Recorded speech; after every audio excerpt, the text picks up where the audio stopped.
세상의 모든 지식 언더스탠딩. 네, 언더스탠딩입니다. 자, 주말이 다가오고 있어요. 주말도 다가오고 오늘도 뭐 시장도 오늘이 끝이었으니까 올해는 이걸로 거의 끝났습니다. 장이 안 좋으면 네, 그냥 한 2달씩 좀 거래 안 하고 아예 그냥 맞아. 그랬으면 좋겠어요. 뭐라고 그거 매일 매일 하는지 매일 왜 모르겠습니다. 했는지 모르겠어요. 그러니까. 분위기 안 좋을 때 그냥 확 닫아놓고. 그러니까 서킷 브레이크를 좀 길게 한다고 생각하면 되는 거 아니겠어요? 그렇죠.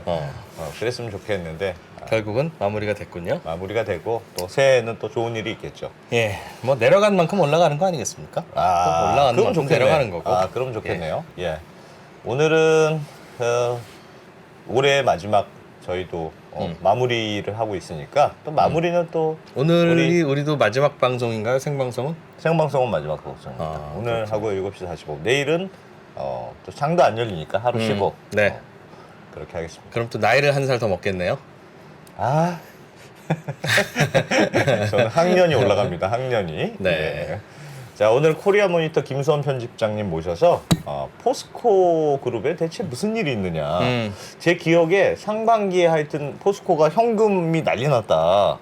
현금이 부족하다고요? 현금 중심의 경영을 해야 된다. 뭐 그런 거 했었어요. 야, 포스코가 현금이 없으면 누가 현금이 있습니까? 있기야 있겠죠. 근데 뭐 좀 더 많이 땡겨야 된다. 뭐 이런 얘기였던 것 같은데. 2%가 좀 빌려줄까요? 포스코에? 한 500만 원 빌려주면 됩니까? 예, 그래서 오늘은 그런 얘기 김선 편집장님이 한 해를 마무리하는 한 해의 마무리는 포스코와 함께 그렇게 할 것 같습니다. 네. 잠시 후에 돌아오겠습니다. 네. 예. 장 안 좋다고 잠깐 쉬자고 하니까 어떤 분이 옳은 소리를 하시네요. 야, 장은 오르든 내리든 다 거래하는 열리는 사람 거지. 있는 거고 파생상품도 있고, 다 인버스도 있는데, 있고 하는 거지. 그게 뭐 그러니까 이제 그 순방향에 투자하는 분들 마음 아플까봐 가만히 있는 거지. 꼭 올라가는 게 좋은 거냐 주식시장이. 야, 뭐 맞는 말씀입니다. 또 내려가야 또 올라가는 거지. 맞는 말씀입니다. 네. 맞습니다. 네, 하여튼 바로 모셔보죠. 김수원 편집장님. 어서 오십시오. 네, 예, 안녕하십니까. 네. 오시기 전부터 계속 자료를 들여다보시고 끝까지 취재 공부하시고. 올해도 고맙습니다, 편집장님. 예. 포스코는 뭐 무슨 일이 있습니까? 네, 뭐 포스코 이야기를 좀 하긴 할 건데요. 예. 근데 우리 이제 한 이틀 있으면 2023년이죠. 네. 48시간에 한 7시간 정도 더 하면 이제 우리 언더스탠딩이 지금 구독자가 얼마나 됐죠? 저희 한 18만 5천 명 18만. 정도 됩니다. 네. 와, 이거 제가 처음에 출연할 때 네. 한 10,000명인가 우리 글로벌 모니터 TV하고 경쟁을 하는 네. 때였어요. 채널이었어요. 예. 어마어마하게 늘었네요. 이게 뭐 다 김수원 편집장님 덕 아니겠습니까? 저는 뭐 예. 저는 한 0.1 정도 한 것 같고 네. 참 이렇게 돌이켜 보면 그 처음에 언더스탠딩 그 출범 채널 오픈하고 나서 예. 네. 우리 이진우 프로가 전경련에 우리 사무실에 찾아왔었어요. 제가 그랬습니까? 무릎을 꿇고 네, 그래서 좀 김수원 출연을 편집장님. 해달라. 네. 주 5일 출연을 좀 부탁드리겠습니다. 맞아. 안 나오면 뭐 묻어버리겠다. 네. 인체의 신비전에 치풍될 수 있다. 네? 그래서 인체의 신비전에 내보내겠다고 그래서 야, 정말 대단합니다. 예. 벌써 18만. 내년에 그럼에도 20만 불구하고 가겠네요. 뭐 여전히 저희의 김수원 편집장님에 대한 의존도는 네. 매우 그때나 높죠. 지금이나 감사합니다. 여전히 없습니다. 예. 안 나오시면 바로 또 2% 찾아갑니다. 네. 지금 이제 전반적으로 좀 경기 상황이 좀 안 좋잖아요. 예. 경기가 어렵고 뭐 금리는 계속 올라가 있고 아직 인플레이션 뭐 이제 좀 그런 상황이니까 기업들이 그 현금을 확보하는데 많이 혈안이 돼 있죠. 그래서 사실은 뭐 최근에 기사로도 나왔지만 SK 같은 경우는 동남아 투자 자산들을 상당 부분 매각을 한다고 합니다. 동남아의 투자를 좀 꽤 많이 했었거든요, SK가. 네. 예. 뭐 팔 거는 빨리빨리 팔고 뭐 SK뿐만 아니라 지금 삼성 같은 경우도 뭐 비용 절감, 뭐 비상경영선을 하면서 뭐 심지어 뭐 보도되기로는 여러 가지 비품들 뭐 복사용지도 아껴야 된다 뭐 그런 내용까지 이제 보도가 될 정도로 예. 뭐 상위 그룹들이 그 정도니까 이렇게 밑으로 가게 되면 지금 어떻게 하든지 이 보릿고개를 넘기기 위해서 그 현금을 많이 확보를 해야 되고 예. 뭐 팔아서 현금을 확보하는 것도 있지만 제일 중요한 거는 회사가 이제 자체적으로 영업 활동을 통해서 그 현금을 창출을 해내는 그런 뭐 경쟁력을 배가시키는 게 더 중요하잖아요.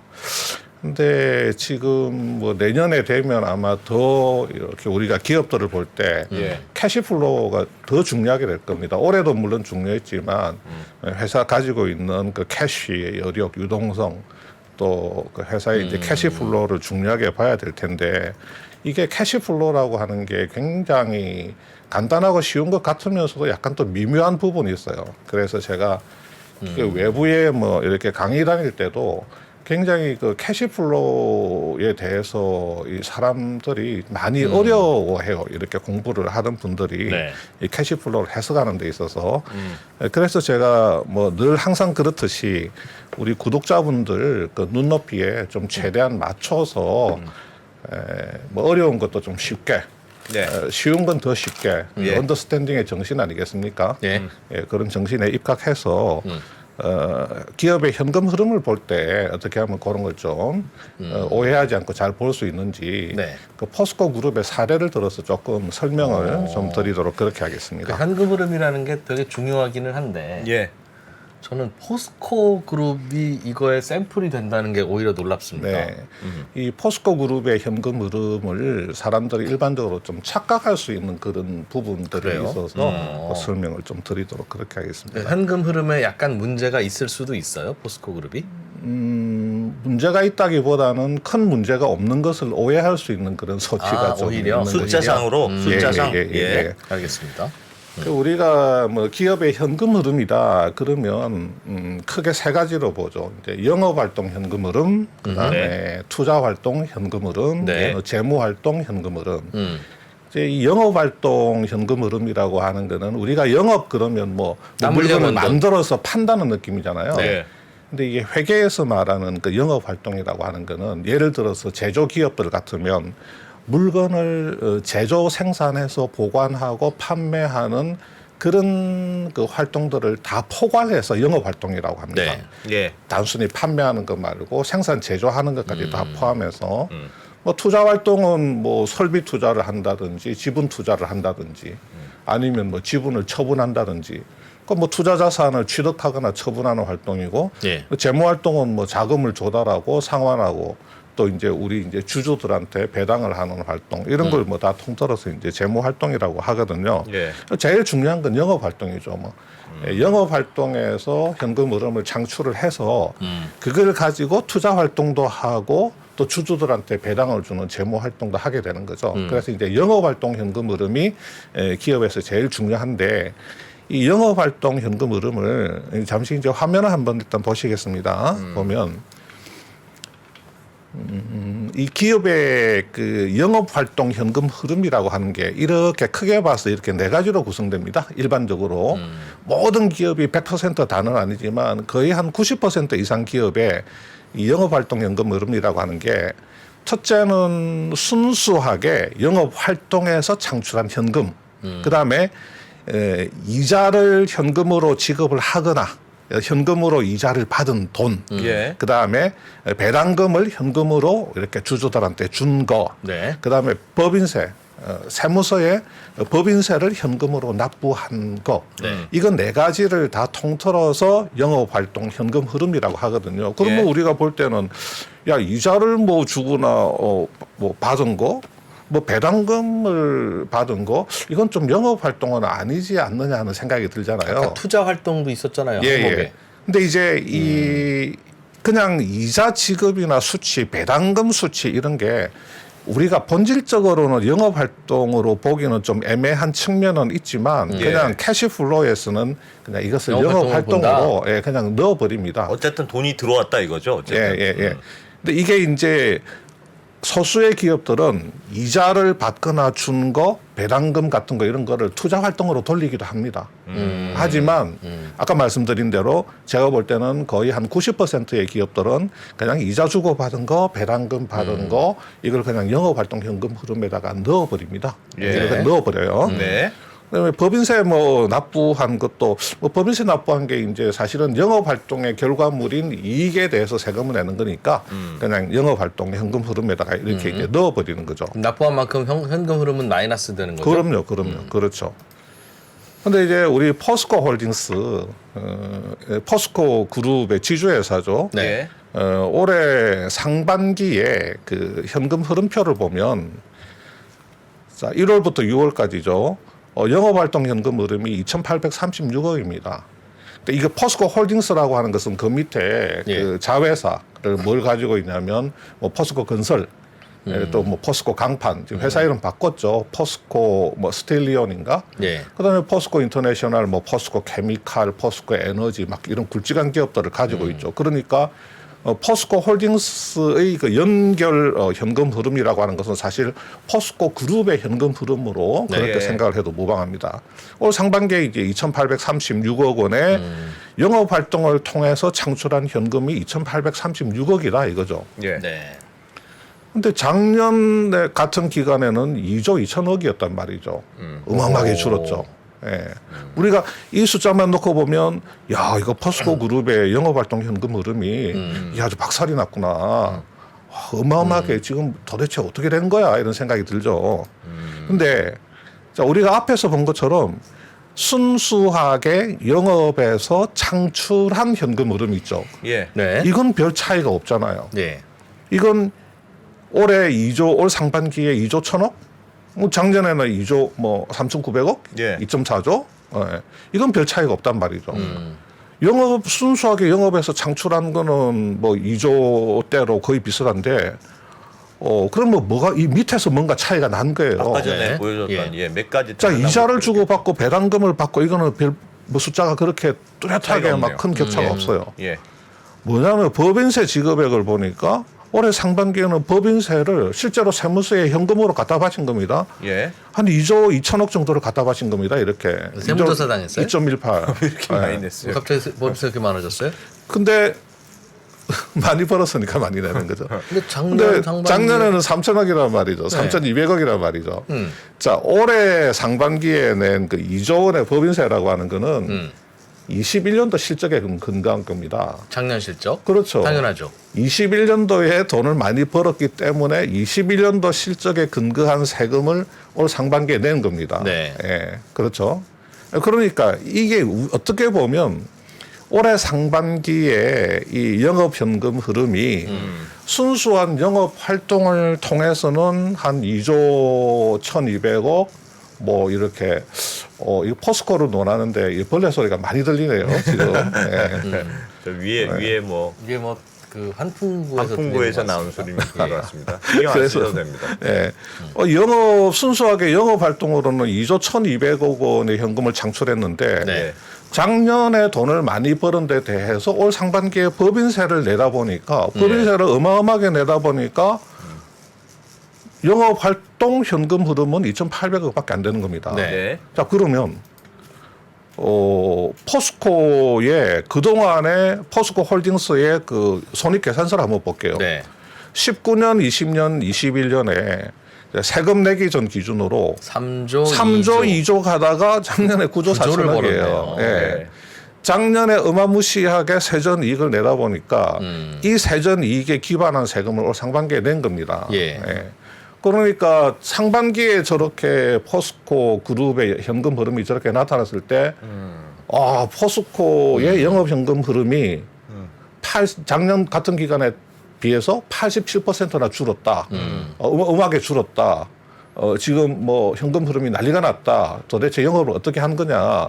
뭐 이런 류의 뭐 기사들도 좀 나오고 뭐 했단 말이죠. 예. 그런데 사실은 법인세 지급이라고 하는 저 굉장히 그 묘한 변수가 들어있는 겁니다. 저기에. 자, 법인세 한번 내보겠습니다. 그러면 실제로 법인세를 어떻게 납부하느냐. 자, 21년이 있고 22년이 있죠. 자, 상반기, 하반기 있고 여기도 상반기, 하반기 있어요. 예. 21년 상반기 실적에 대해서 하반기에 상반기 분에 대해서 예납을 합니다. 이렇게 예. 법인세를 내요. 그러면 두 가지 방법이 있습니다.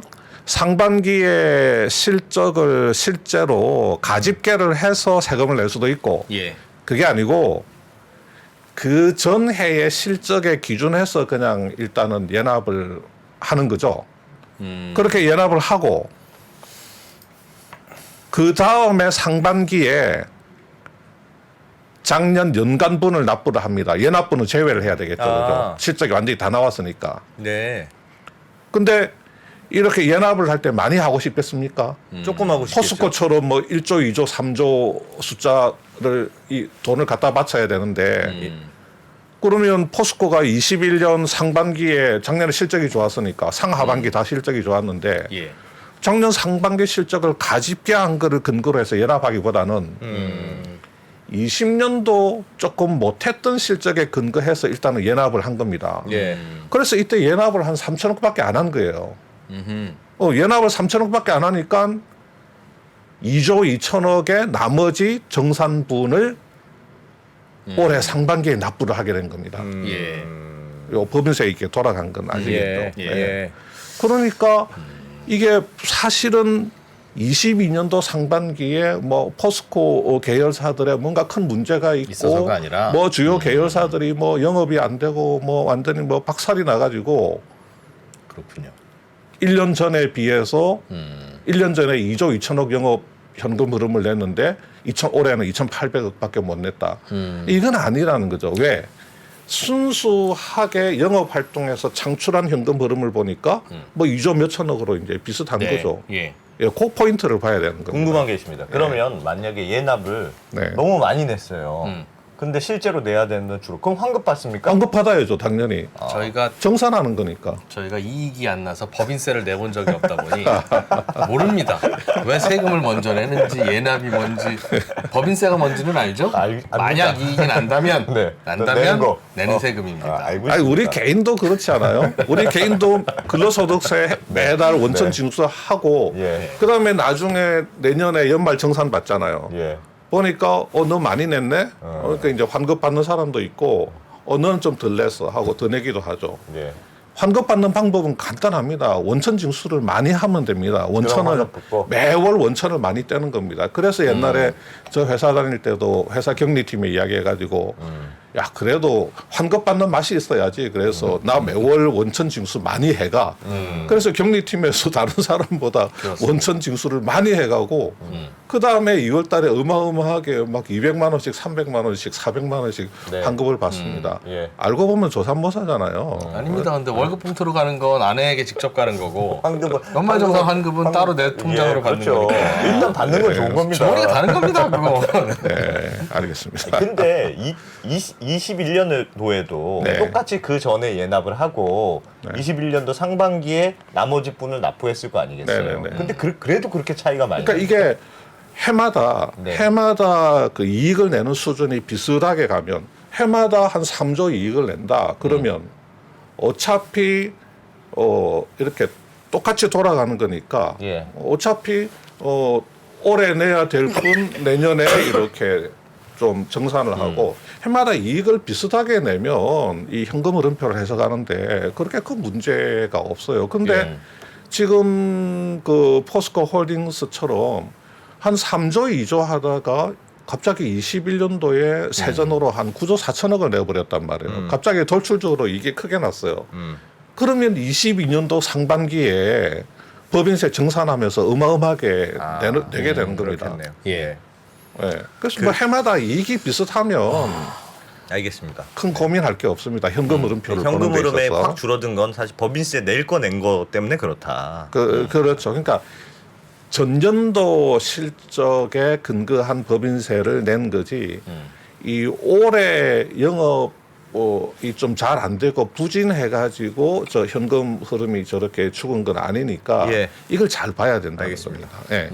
그래서 그러면 올해 3분기에 3분기 누적으로 포스코 홀딩스의 현금 흐름은 어떻게 되느냐? 예. 자, 영업 활동에서 3조. 순수하게 영업에서 창출한 현금 흐름은 5조입니다. 예. 뭔가 숫자가 굉장히 좋아 보이죠? 작년 같은 기간에는 3조 8천이고 여기 밑에 3조 9천이죠. 예. 그러니까 영업활동 현금 흐름은 작년에 비해서는 조금 줄었는데, 예, 좀 줄었죠. 좀 줄었지만 순수하게 영업에서 창출한 현금 흐름은 올해 3분기 누적으로 5조가 넘는 거죠. 그럼 실제로 영업이 뭔가 매우 잘 됐다는 뜻이네요. 3분기에 영업 현금 흐름이 굉장히 개선이 된 예, 겁니다. 예. 그러면 뭐 이자 주고 받고 배당금 받고 뭐 이런 거는 비슷하고. 예. 비슷해요.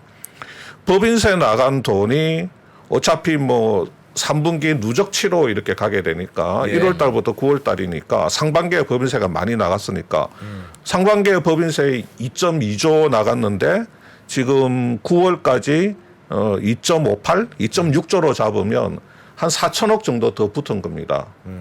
이 4천억 증가한 건 왜 증가했겠어요? 이게 올 상반기에 대한 예납분이 7, 8, 9월에 이렇게 나간 겁니다. 그렇겠죠. 예. 올해 상반기 법인세는 작년 분에 대해서 다 그냥 정산을 다 끝내버리고 예.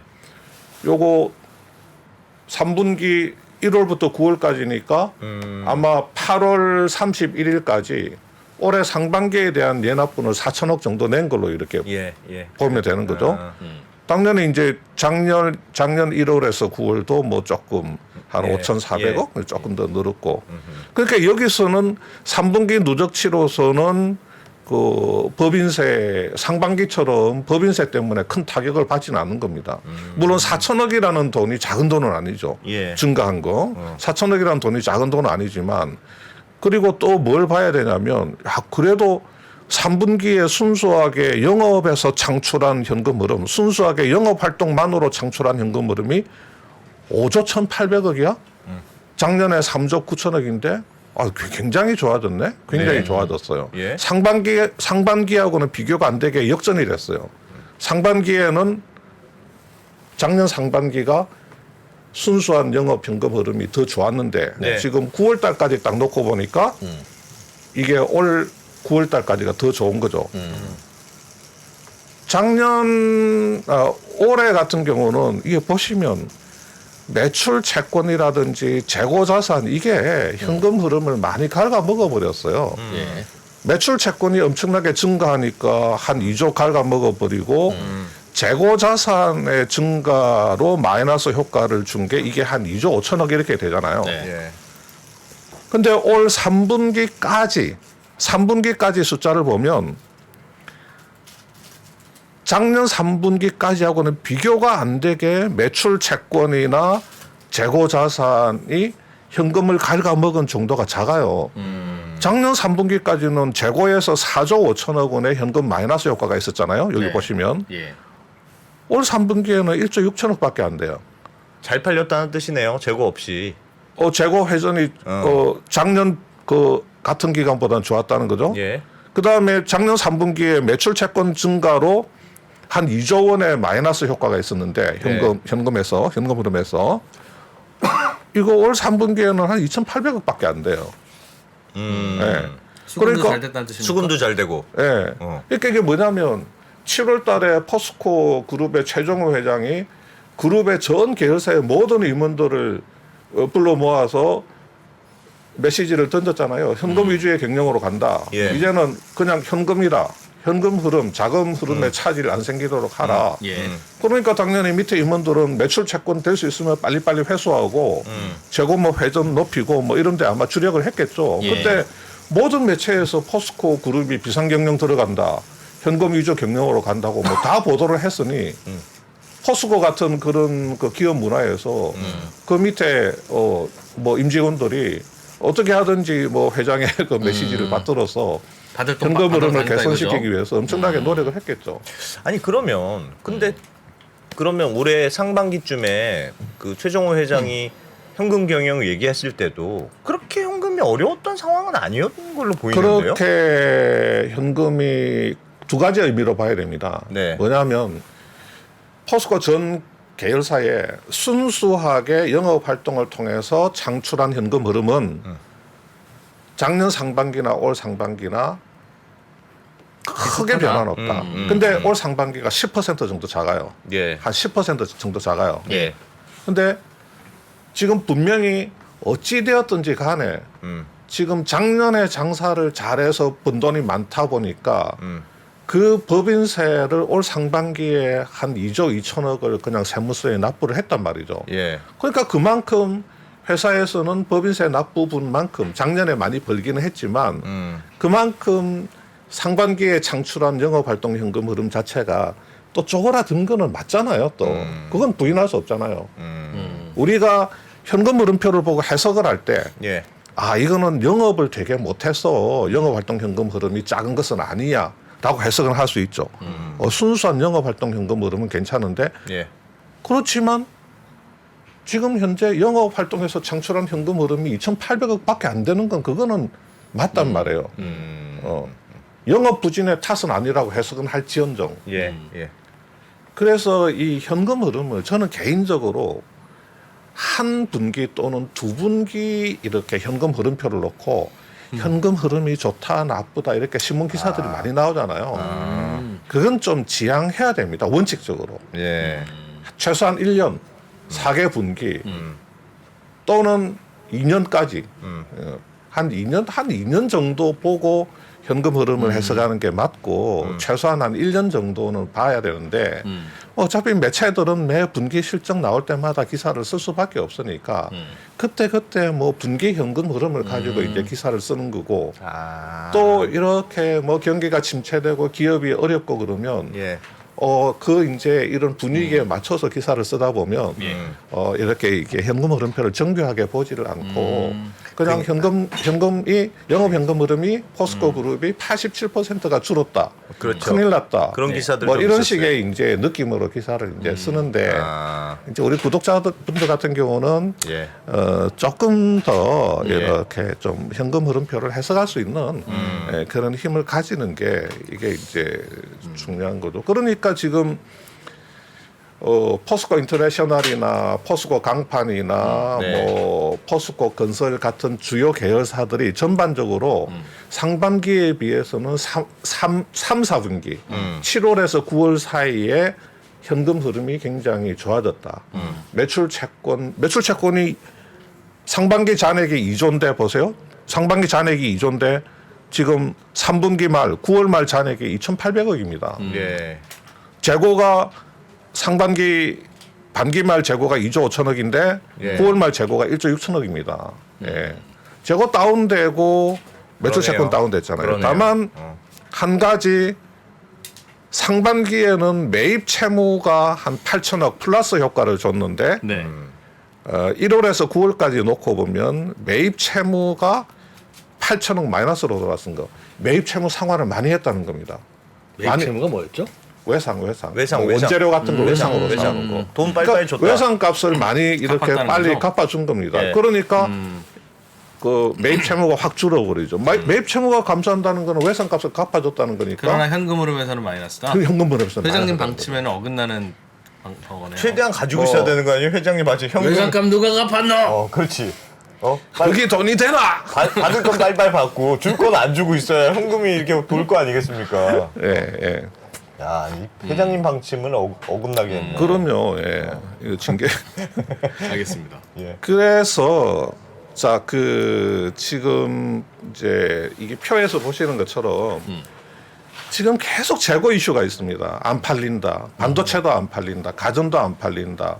지금 화학 제품도 안 팔린다. 예. 계속 재고 이슈가 있잖아요. 예. 이 재고라는 게 구체적으로 그 현금 흐름에 어떤 영향을 주는지 그걸 간단하게 한번 말씀드릴게요.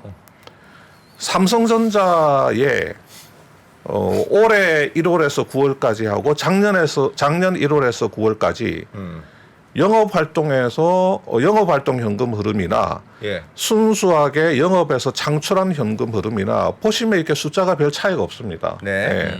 뭐 43조, 44조, 뭐 50조, 51조니까 별로 차이가 없잖아요. 예. 삼성전자의 감가상각비가 작년에 22조에서 올해 27조입니다. 감가상각비는 현금이 안 나간 비용이기 때문에 네. 감가상각비가 크면 클수록 그 캐시플로우 계산할 때는 도움이 이렇게 되죠. 플러스가 되잖아요. 그러네요. 그러면 감가상각비가 작년보다도 한 5조 정도 더 현금 흐름에 플러스를 줬는데 예. 그럼에도 불구하고 그냥 작년하고 영업현금 흐름이 이렇게 별 차이가 없단 말이에요. 예. 감가상각비가 한 5조 정도 더 도움을 줬는데도 그건 뭐냐면 이겁니다. 여기 재고자산.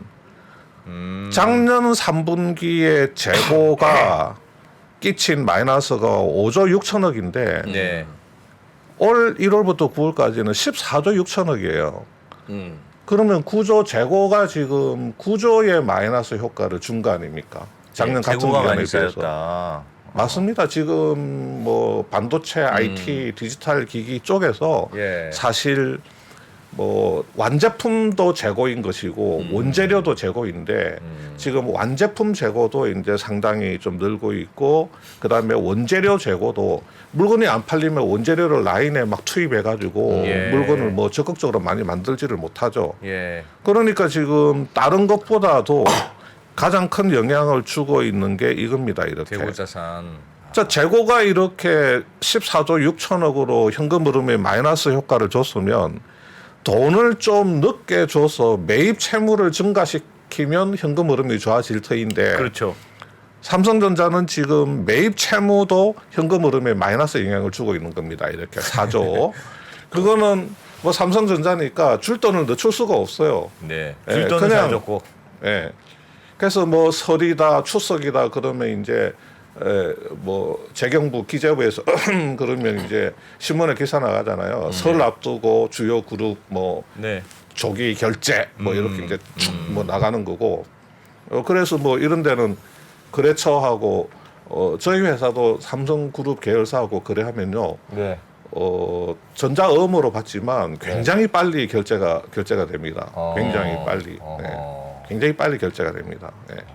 그래서 야 내가 지금 재고가 쌓이고 물건이 안 팔리는데 너 돈 좀 늦게 받아 이런 게 삼성전자 같은 대기업은 그렇게 이제 하기가 어려운 거죠.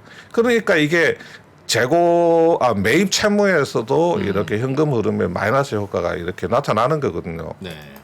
더 잘 줬다는 뜻이네요. 올해 들어서. 그런데 여기 쿠팡 같은 데는요. 네. 쿠팡 같은 데는 좀 결제가 늦습니다. 그래 쿠팡이 훌륭한 모델이라니까. 빨리 받고 늦게 주고. 여기 쿠팡 보시면 예. 20년도하고 21년도에 그 20년도에는 한 6천억 손실, 21년도에는 1조 5천억 정도 손실이잖아요. 예. 현금 흐름에 가보면 20년도에는 6천억 그 손실인데 영업 활동 현금 흐름은 6천억 플러스입니다.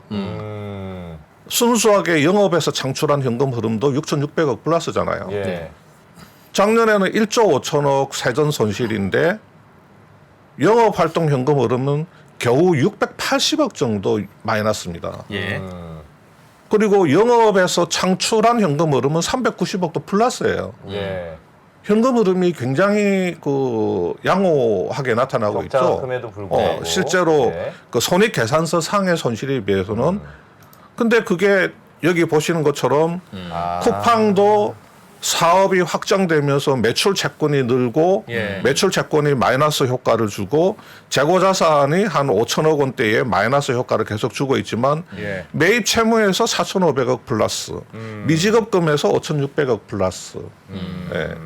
그러니까 입점업체들한테 결제해줘야 되는 돈이라든지 예. 아니면 납품업체 직매입 업체들한테 돈 줘야 되는 것을 조금 길게 그 결제 텀을 길게 갖고 가게 되면 회사에서 이제 캐시가 안 나가고 회사가 품고 있는 캐시가 많으니까 예. 매출 채권은 빨리 돌아오죠. 매출 채권 결제는 빠르죠. 우리가 신용카드나 페이로 예. 결제하면 쿠팡한테 결제되는 거는 일주일 만에 바로 돈이 들어가는 겁니다. 예. 쿠팡은 그걸 한 2달 정도 갖고 그렇게 있다가.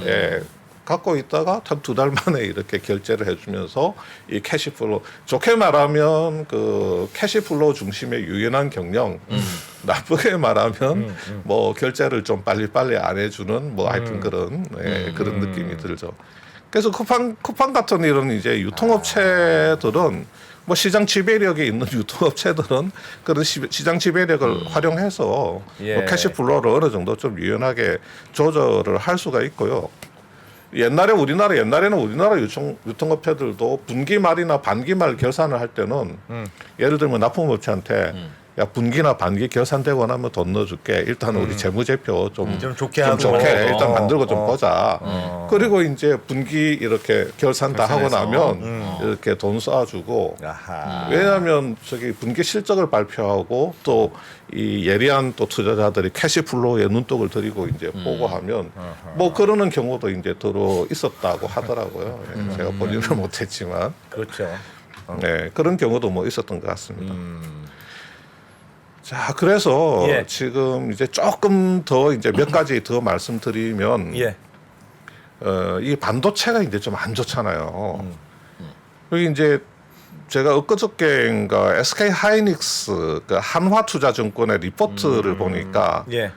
올 4분기에 그 SK 하이닉스가 아마 결국은 영업 적자를 낼 거라는 전망들이 꽤 많이 나와 있더라고요. 네. 근데 이 적자 규모가 작지가 않아요. 지금 한화투자증권은 뭐 한 5천억 정도 예상하고 있는데 일부 증권사는 한 1조까지 영업 적자를 예상을 하고 있더라고요. 예. 근데 이렇게 영업 적자가 커지는 그 요인 중에 하나가 지금 그 메모리 가격이 지금 계속 하락폭이 4분기에 더 확대된다. 메모리 가격이 더 확대되면 옛날에도 하이닉스가 재고 평가 손실로 한 5,500억 정도 이렇게 반영을 시킨 적이 있었는데 이번 4분기에는 옛날에 반영했던 5,500억보다도 훨씬 그 이상의 그보다 더 큰 규모의 재고 평가 손실이 반영될 거다. 예. 그래서 손익계산서 상으로 영업 적자가 5천억에서 1조 정도 날 거다. 예. 이렇게 이야기를 하고 있잖아요. 예. 삼성전자의 재고자산 그 평가 손실은 재무제표 주석에 나와 있습니다. 예. 분기 보고서 같은 데 딱 들어가 보면 여기 이렇게 나와 있습니다. 자, 올 1월부터 9월까지 감가상각비는 27조, 예. 재고자산 평가 손실은 3조 3천억 이렇게 나와 있습니다. 예. 삼성전자는 올 1월부터 9월까지 3조 3천억 원의 재고자산 평가 손실을 입었구나. 여기 왜 재고자산 평가 손실을 넣어놓냐면 재고자산 평가 손실은 현금이 나가는 비용이 아니거든요. 감가상각비와 마찬가지로. 예. 그냥 평가한 거죠. 이 재고자산을. 재고자산을 만드는데 돈이 이만큼 들어갔는데 네. 재고자산 장부 가격이 100원인데 네. 지금 이걸 시장에 내다 팔면 90원밖에 못 받는다. 그러면 이 재고자산의 가치는 100원이 아니지 90원이지. 예. 그래서 10원만큼의 재고자산 평가 손실을 반영을 하는 거죠. 거거든요. 예. 그러니까 근데 SK 하이닉스는 분기 보고서나 반기 보고서 연간 사업 보고서에도 재고자산 평가 손실을 보여주진 않습니다. 예. 네. 보여주진 않는데 예.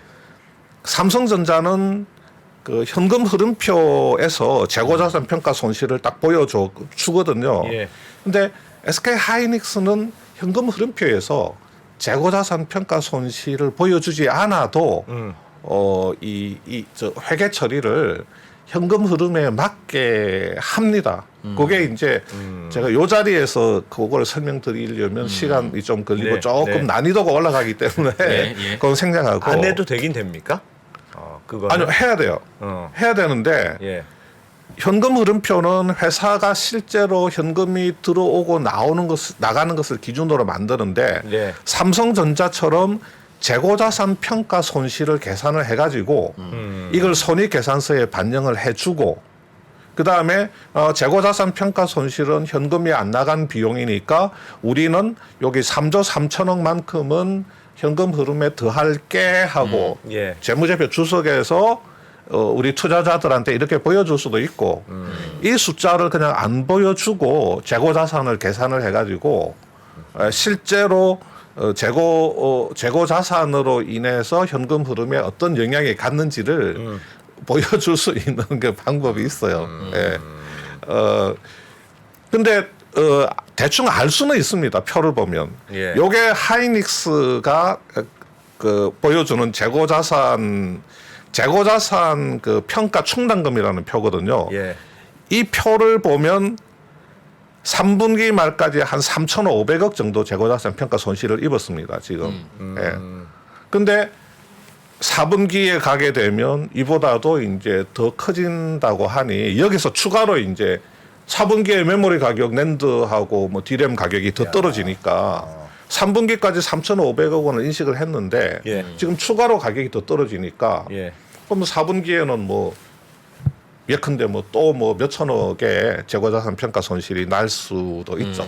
재고자산 평가 손실은 가격이 떨어지면 그걸 반영하는 거잖아요. 내가 창고에 가지고 있던 재고를 재고자산의 장부 가격보다도 더 떨어지면 더 떨어지면 이제 시가를 반영해서 다시 계산하는 거지 않습니까? 그렇죠. 네. 그럼 재고가 많을수록 가격이 떨어지면 곱하기가 되니까 재고자산 재고가 평가 손실이 많을수록 더 커지겠네요. 더 영향을 크게 받죠, 당연히.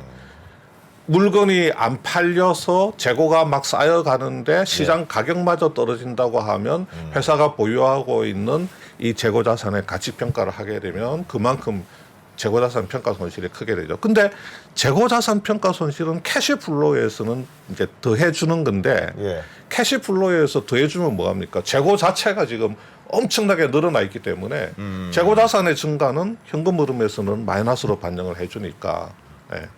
그 재고자산 평가 손실은 영업이익에서 깐다는 건가요? 그럼 손익계산. 재고자산 평가 손실은 요걸 그냥 매출 원가에다가 더해버립니다.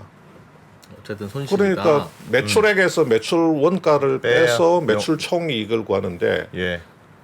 재고자산 평가 손실이라고 하는 놈이 매출 원가에 와서 들어가니까 쏙 더해지니까 영업이익에 반영되겠네요. 그럼요. 그러니까 영업이익에 실제로 영업이익에 타격을 주게 되죠. 그러니까 지금 4분기에 SK 하이닉스가 한 5천억에서 많게는 한 1조 원까지 영업 손실이 난다. 그러니까 그렇게. 가격이 떨어지면 적자폭이 더 커지는군요. 예. 그럼 그렇게 가격이 이야기를 하고 있는 반등하면 팔지도 않았는데 이익이 막 생기겠네요.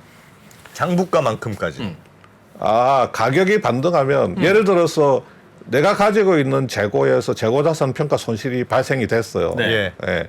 100원에 장부 가격이 100원인데 이 예. 반도체가 근데 지금 시장에서 반도체를 80원밖에 못 받아. 그러면 20원만큼의 재고 평가 손실을 반영을 하잖아요. 예. 그래서 그거를 20원을 매출 원가에 넣어버리면 그만큼 또 영업이익이 줄어버리잖아요. 예. 근데 이제 그거를 재고로 갖고 있는 상태에서 아직도 가격이 재고로 반등. 갖고 있는데 이게 90원으로 올랐다. 예. 그럼 이제 10원만큼은 환입을 시켜주는 겁니다. 네. 그 매출 원가에서 10원만큼은 더 빠지는 내버리는 거고. 거예요. 그럼 이익이 늘어난다는 거예요. 그렇죠. 뭐 그래서 뭐 100원까지가 한계죠. 근데 이게 막 갑자기 미친 듯이 가격이 올라서 150원이 된다고 해서 네. 그 원래 지 가격인 100원을 초과해서 올라가는 부분은 반영을 안 하는 없어요? 거고 원래 지 가격인 100원까지 재고자산 평가 이익은 없다.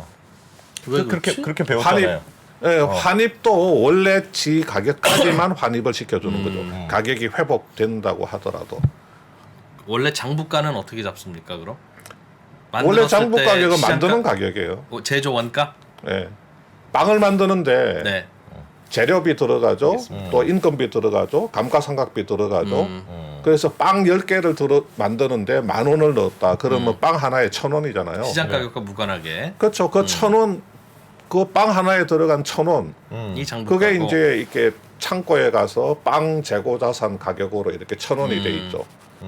근데 뭐 지금 베이커리에 팔려고 하니까 이거 한 800원밖에 못 받는데 그까지 물류해 주는데 500원 더 들어간다. 예. 그럼 그러면- 700원이 까지는 건데. 그렇죠. 아니 물류 그 비용. 말은 재고자산 평가 손실이 났다는 말은 원가보다도 시장 가격이 더 떨어졌다는 뜻입니까? 그러면? 재고 자산 장부 가격이라고 하는 거는 기본적으로 그냥 제조 원가입니다. 제조 원가가 요걸 만드는 데 들어간 제조 원가가 딱 창고로 가면서 재고자산 장부 가격으로 바뀌는 거죠. 제조 원가가 재고자산 장부 가격으로 바뀌는 거죠. 네. 근데 이 제조 원가조차도 못 뽑는 상황이니까 네. 예. 그러니까 당연히 이 평가 손실 부분을 매출 원가에다가 가산을 해주는 겁니다. 제조 원가도 지금 못 뽑는 상황이 되니까. 예. 근데 나중에 가격이 오르면 재고 이걸 빵을 1,000원 주고 만들었는데 예. 뭐 이 빵에 그래서 수요가 늘어서. 빵에 뭐 시세가 뭐 계속해서 수요가 늘어서 오른다고 해서 야, 이 빵을 비싸게 팔 수 있으니 우리가 가지고 있는 빵 재고자산 평가 이익은 이익을 아니다. 그거는 안 한다는 거죠. 그러니까 회사 입장에서 억울하잖아요. 예. 아니 내가 가지고 있는 재고자산의 가치가 오르면 평가 이익은 반영 못하게 하고 가치가 떨어지면 평가 손실만 반영하게 하고 세상에 이런 억울하다. 거죠. 세상에 이런 일이. 그러니까 회계에서 야 그러면 가격이 오르면 환입을 하게 해줄게. 그런데 원래 네 들어갔던 제조 원가인 1,000원만큼만 환입을 하고 네. 1,000원 넘게 환입시키면 그게 재고 평가 이익이 되는 거니까 그거는 하지 마. 근데 그거를 하지 말라고 하면 원래 회사의 가치도 늘어났는데 이미 빵이 창고에 가득 차 있는데 빵값이 가격이 막 높았을 5만 원씩 때. 되고 막 이러면 뭐 그럴 수 있잖아요. 예를 들면 금으로 그렇죠. 뭐 만들려고 금괴를 사왔는데 예, 금값이 그럴 수 올라버리든가 있죠. 예. 석유도 마찬가지고. 그렇죠. 원유도 마찬가지죠. 그렇죠. 그러면 그렇게 늘어나서 회사의 부가 늘어난 건 재무제표나 손익계산서에 어디에 반영 안 됩니까? 아니요. 그걸 팔면 매출액이 그만큼 커지잖아요. 아직 안 팔았으면 안 팔았지만 아직 안 팔고 있는 상태에서는 네. 보수적으로 처리를 해가지고 그것이 제조 원가 이상으로 재고 자산의 가치가 올라간 부분은 네. 그거는 회계적으로 반영을 안 해요. 매출 실제로 팔았을 때만 그럼요, 반영된다. 그럼요. 예. 그래서 그러면- 수익 인식은 굉장히 짜게 하고 비용 인식은 굉장히 좀 이렇게 보수적으로 하니까 보수적으로 아. 하라는 겁니다. 그러면 수익은 실현되었을 때나 거의 실현이 확실할 때 하는 거고 비용은 실현 가능성이 있을 때 그냥 해버리는 겁니다. 그럼 그걸 재평가하려면 이른바 자산 재평가라고 해서 뭐 부동산 같은 거 있으면 부동산은 자산 재평가를 하죠. 근데 재고 자산은 재평가를 안 왜요? 하죠. 재고 무시합니까? 예. 근데 자기가 가지고 있는 땅 자체가 네. 재고 자산이다. 왜냐하면 보통 땅은 기업들의 그냥 유형 자산이죠. 예. 근데 나는 땅 장사하는 기업이야. 그러면 땅 자체가 재고 자산이 될 수 있을 거고. 근데 막 땅값이 막 오른다. 그래도 안 될 것 같은데요. 땅을 재고 자산으로 가지고 있는데 땅 가격이 오른다고 해서 그래서 부동산 자산은 갖고 있는데 평가가 안 돼 있으면 평가에서 반영하는데. 그렇죠. 뭐 부채 비율이 늘어난다든가 할 때 우리 외환위기 이후에 그래서 자산 재평가법도 예, 그래서 자산 재평가입니다. 자산 예. 재평가 하잖아요. 예, 예. 그러니까 부동산 자산은 재평가 하는데 그게 이제 장부가 대비 항상 시가가 항상 높으니까. 부동산은 이제 유형 자산이니까. 네. 예. 근데 창고 안에 있는 빵도 재고 유형 자산은 아니냐. 유형 자산은 내가 계속해서 이제 사용을 해서 지속적으로 오랫동안 사용해서 수익 창출 활동에 쓰는 자산이고 예. 이 재고 자산은 판매용이거든요. 팔기 위한 겁니다. 그냥, 팔아야지만 예, 되는 거다. 팔아야 되는 거니까 실제로 그 판매라고 하는 행위를 통해서 그 수익을 실현하는 거지 이것의 가치가 막 지금 오른다고 해서 예. 뭐 원유를 1배럴에 100불에 갖고 왔는데 국제 원유 시세가 지금 200불이 됐다고 해서 와 우리 원유 가치 100불 더 올랐으니까 100불만큼 아니다. 재고 평가이 그건 아니라는 거죠. 근데 그 이제 보수적으로 하다 보니 그렇다고 하니 외워두고 우리는 뭐 받아들이겠습니다만 네. 회계 장부라고 하는 건 기업 가치를 장부만 보면 알 수 있도록 하기 위해서 만드는 건데 과도하게 보수적이어도 이건 과도하게 부풀린 거와 똑같은 결함이지 그걸 보수적이라고 해서 박수 칠 일은 아니지 않습니까? 재고 자산은 뭐 굉장히 변동이 일단은 시장의 시세라는 게 기본적으로 좀 변동이 좀 심한 편이고 예. 아까 말한 것처럼 그냥 그 회계는 아까 뭐 이야기한 거 이제 반복이 될 수 있는데 이 투자자들이 정확하게 이제 회사의 상태를 알도록 하는 거잖아요. 예. 그래서 기본적으로 모든 자산은 뭐 시장 가격이나 아니면 공정 가치로 평가를 하도록 하는데 수시로 이렇게 팔리는 재고 자산까지 이렇게 올랐다고 해서 쑥 올렸다가 그럼 떨어지면 어떡해요? 그러면 또 쑥 내려야 되잖아요. 올렸다가 내렸다가 올렸다가 내렸다가 특히 원유 같은 경우는 어떻게 할 겁니까? 원유는 매달 변하는 거예요. 매달 변하는 거를 올랐을 때는 와 평가 이익 그러다가 좀 내리면 평가 손실 계속 그러면 이 회사의 그게 합리적인 경영 측정이 안 되는 거죠. 뭐 그럴 수도 있긴 하겠어요. 예. 예를 들면 뭐 옷 만드는 회사는 그 태그 프라이스를 그럼 항상 그 시가로 볼 거냐? 그거는 아닌 것 같기는 해요. 안 팔렸으니까 공장 재고 창고에 있지. 못 팔았으니까 이거 다 팔겠어? 그것도 옷 재고 옷 재고는 그 태그 플라이스하고는 상관없습니다. 무관하겠죠, 당연히. 예, 예, 예. 그러면 그러니까 이제 그걸 예를 들어서 이제 원재료 같은 것도 이 원재료 자체를 시장에서 거래하는 건 아니기 때문에 이 원재료가 이게 재고자산 평가 손실을 인식을 하느냐 마느냐는 거는 요 원재료에 추가로 원가를 더 얹어서 예. 완성품이 되기까지 이만큼 원가가 들어가는데 그렇게 추가 원가를 더 넣어서 만들었을 때 얼마에 팔 수 있을까? 지금 원재료가 100원짜리인데 90원에 추가 원가를 더 넣어서 총 제조 원가 100원으로 해서 팔아봐야 한 70원밖에 못 받는다. 그러면 30원의 그 재고자산 그 평가 손실이 난다고 봐야 되는 알겠습니다. 거죠. 뭐 이 알겠습니다. 정도에서 이해한 걸로 알겠습니다. 저희가 네.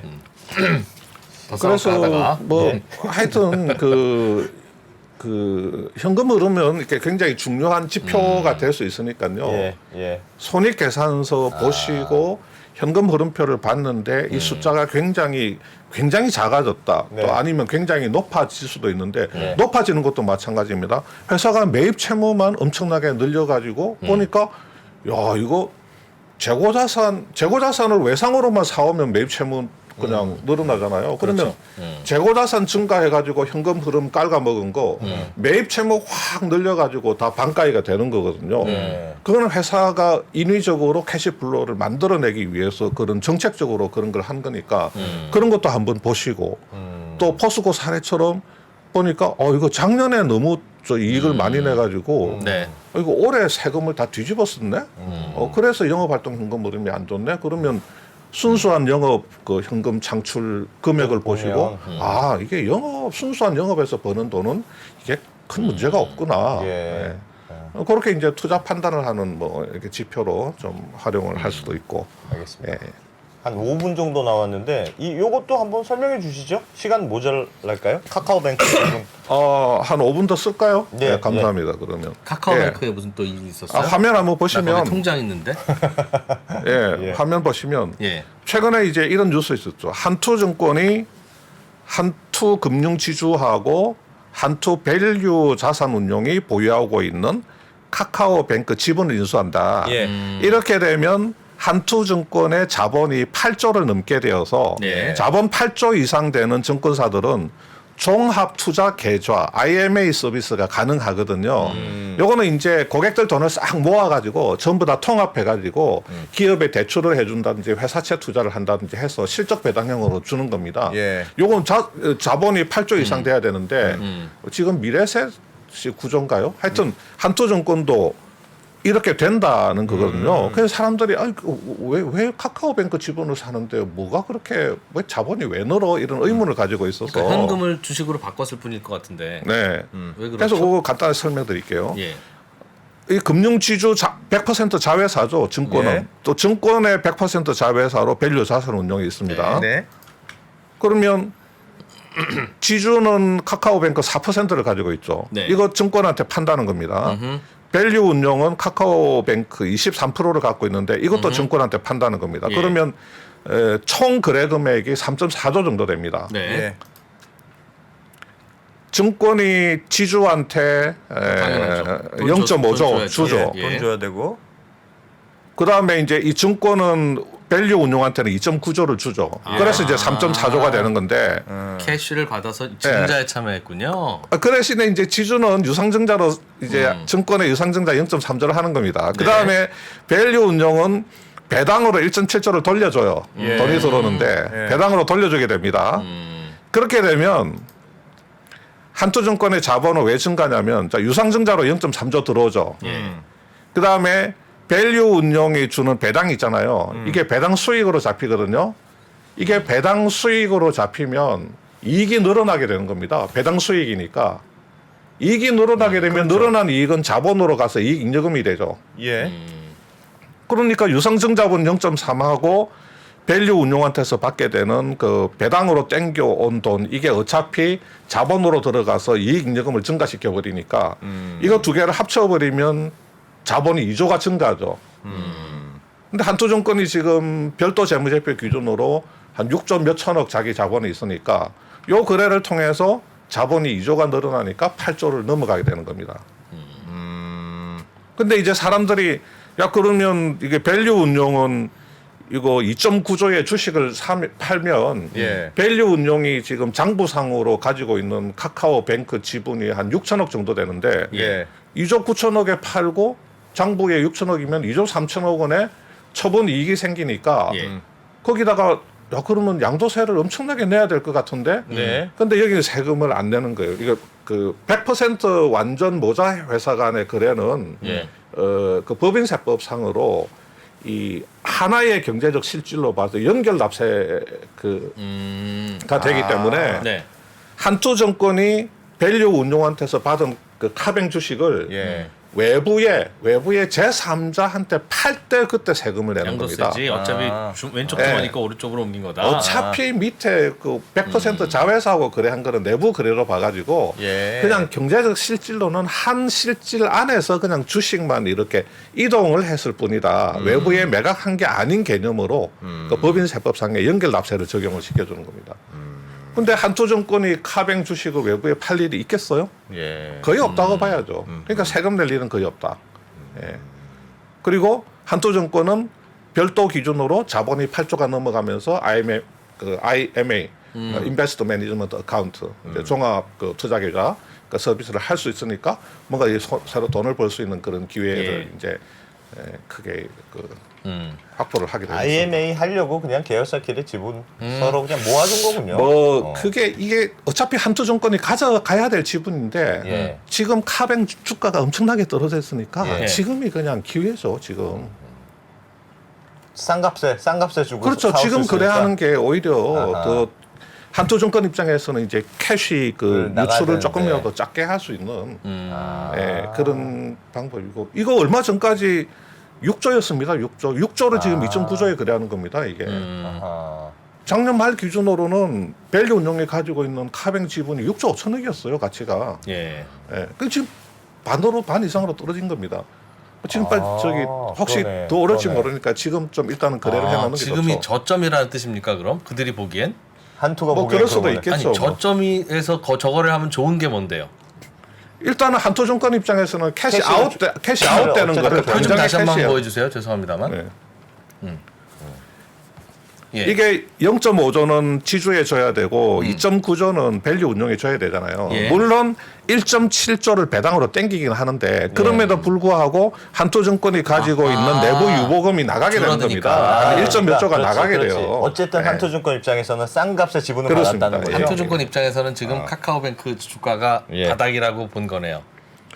만약에 뭐- 더 내려가면 혼나겠네 회장님한테. 만약에 그걸 여기서 모르냐? 내려가면 야 좀 이따가 그래야지 그랬어. 뭐 그러겠죠. 그렇죠. 알겠습니다. 알겠습니다. 재밌네요. 한투증권 얘기까지, 카뱅의 주가까지 좋습니다. 카카오뱅크 축하합니다. 바닥이네요. 한투가 모르겠어요. 만든 바닥. 예.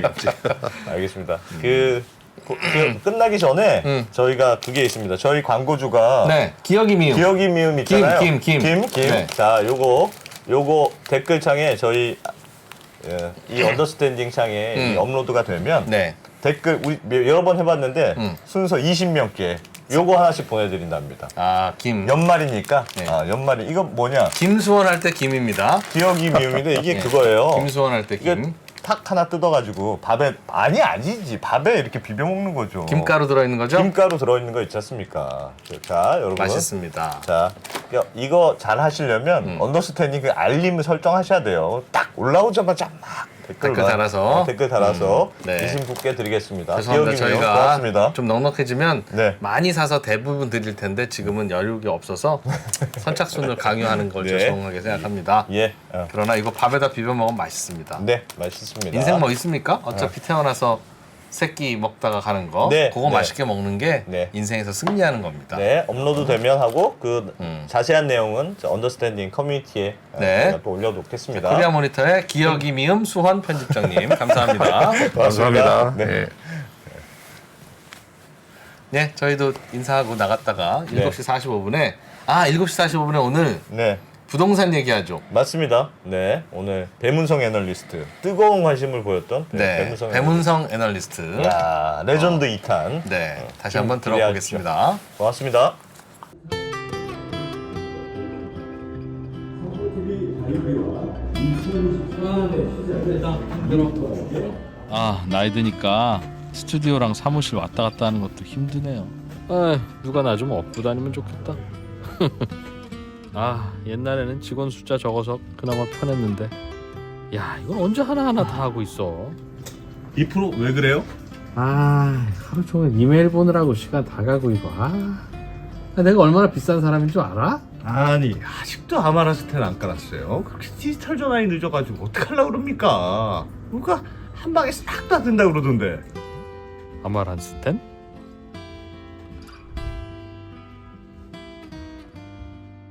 이런 거 있으면 진작 좀 알려주지. 나만 몰랐네. 이거 좀 복잡해 보이긴 한데 그래도 편하긴 하겠네. 수고하셨습니다. 덕분에 나도 오늘은 집에 일찍 갈 수 있다.